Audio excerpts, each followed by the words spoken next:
Collector చేస్తున్నటువంటి పనులపైన ఎట్లా ఈ రోజు పెట్టిన ప్రోగ్రామ్ గల ముఖ్య కారణం?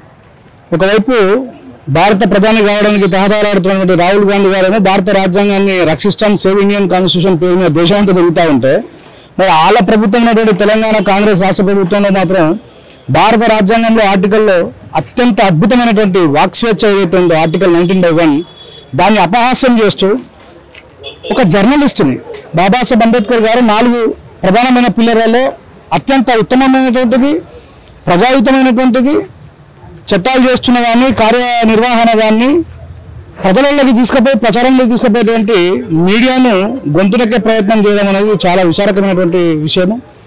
అందులో భాగంగానే గవర్నర్ బాలు కాయత్ గారు ఏ ప్రభుత్వంలో ఉన్నా సరే, ఏ పేపర్లో ఉన్నా సరే ప్రజల పక్షాన్ని నిలబడేటువంటి వ్యక్తి. ఆయన గురించి నేను చాలా సుపరిచితుని కాబట్టి దేశంలో, రాష్ట్రంలో ఎక్కడ అన్యాయం జరిగినా, దేశంలో ఏ అన్యాయం జరిగినా మా కలం ద్వారా మద్దతు ప్రకటించాను. నేను ఈరోజు మా మిత్రులు, కళాకారులు, మేధావులు, రచయితలు, గాయకులు, జర్నలిస్టులంతా కలిసి ఇచ్చిన మా ఏర్పాటు చేసుకున్న ఈ కార్యక్రమంలోకి నేను కూడా రావడం జరిగింది.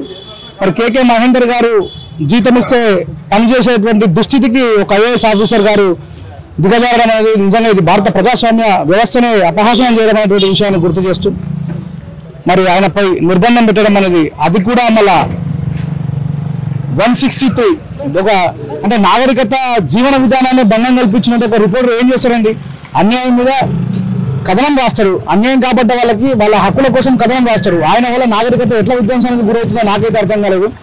అంటే అక్రమ చొరబాటుదారుడు అయినటువంటి కసబ్ మీద కూడా పెట్టలేనటువంటి దుర్మార్గమైనటువంటి చట్టాన్ని ఈ సిరిసిల్లలో అమలు పరచడం అనేది నిజంగా ఇది అపహాస్యం అని చెప్పేసి ఇట్లాంటి కేసు గతంలో ఇప్పుడే అంటే నాకు ఏమర్థమవుతుందంటే, యోగి ఆదిత్యానంద్ గారు ఎట్లాగైతే బిహేవ్ చేస్తారో ఉత్తరప్రదేశ్లో, అట్లాగా ఈయనని ప్రత్యేకంగా టార్గెట్ చేసి ఆయన ఇళ్లను ఊడుస్తాం, ఆయన ఇళ్లకు కొలతలు చేస్తామని చెప్పి నోటీసులు పంపడం అనేది నిజంగా చాలా అపహాస్యము. ఇంతకుముందు ఇలాంటి చట్టాలు ఎక్కడ చూడలేదు. అసలు ఇది ఒక జర్నలిస్ట్పై పెట్టాల్సిన చట్టం కూడా కాదని చెప్పి నేను దీన్ని తీవ్రంగా ఖండిస్తా ఉన్నాను. మరొకసారి సందీప్ కుమార్, ఇది రేవంత్ రెడ్డికి తెలిసే జరుగుతుంది అనుకుంటున్నారా, లేదంటే కేవలం సిరిసిల్ల రాజ్యాంగం సపరేట్ రాజ్యాంగం వెళ్తుంది అనుకుంటున్నారా? 100% తెలంగాణ ప్రజలందరికీ తెలుసు.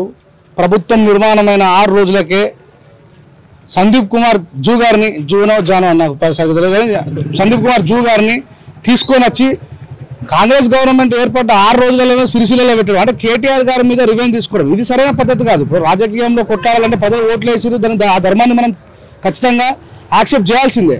అది మర్చిపోయి ఒక బాధ్యతాయుతమైనటువంటి జర్నలిస్టు మీద కక్ష సాధింపు చర్యలు చేయడం అనేది మాత్రం ఇది నిజంగా తెలంగాణ రాష్ట్ర ప్రభుత్వంలో జరుగుతున్నటువంటి దౌర్భాగ్యమని చెప్పొచ్చు. ఓకే, స్థానికంగా ఉన్నటువంటి ఎమ్మెల్యే కూడా దీని మీద స్పందిస్తలేడు. దీన్ని ఎట్లా చూసుకోవచ్చు?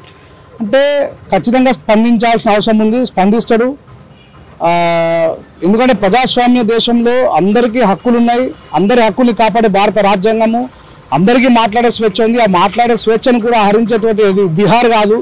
గౌరవనీయులు ఐఏఎస్ ఆఫీసర్ గారు, మీరు నిజంగా ప్రజలు ఇచ్చినటువంటి డబ్బుల చేత మీరు జీతాలు తీసుకొని ప్రజలకు సేవ చేయాల్సిన మీరు ఈ రకమైనటువంటి దుస్థితికి దిగజారడం అనేది అపహాస్యం అని చెప్పి తెలియజేస్తా ఉన్నాను. ఓకే, ఇది ఇట్లాగే కొనసాగితే తర్వాత కార్యాచరణ ఎట్లా ఉండబోతా ఉంది? ఈ రోజు మేము చేసినటువంటి కార్యక్రమము ప్రజాయుతంగా అందరికీ తెలిసిన తర్వాత బాధ్యతయుతంగా మర్చిపోకుండా కావాలని కక్ష సాధింపు చర్యలకు ఒకవేళ ఒడిగడితే ఇది కేవలం సిరిసిల్ల దగ్గర మొదలై సిరిసిల్ల దగ్గర ముగించిపోయేది కాదు.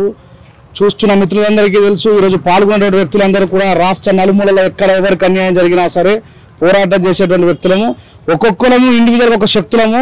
ఆ ఇండివిజువల్ శక్తులన్నీ కలిసి ఒక అద్భుతమైనటువంటి కార్యాచరణ ఏర్పాటు చేసుకుని తెలంగాణ ప్రజా వేదికగా ఏర్పడ్డాం. మరి ఇకపై తెలంగాణ ప్రజా వేదికని ఒకవేళ ఇప్పుడే బాలు కాయత్ గారి మీద పెట్టిన నిర్బంధాలన్నీ మూసుకొని ప్రజాస్వామ్యమైన పరిపాలన కొనసాగించాలని రేవంత్ రెడ్డి గారికి హితవు పలుకుతూ కేకే మహేందర్ రెడ్డి గారిని ఒక కన్నేసి ఉంచాలని, లేదంటే రాబోయే తెలంగాణ కాంగ్రెస్ రాష్ట్ర ప్రభుత్వం పతనానికి ఈ సిరిసిల్లే నాంది అవుతుందని చెప్పి హెచ్చరిస్తా ఉన్నాను. Thank you.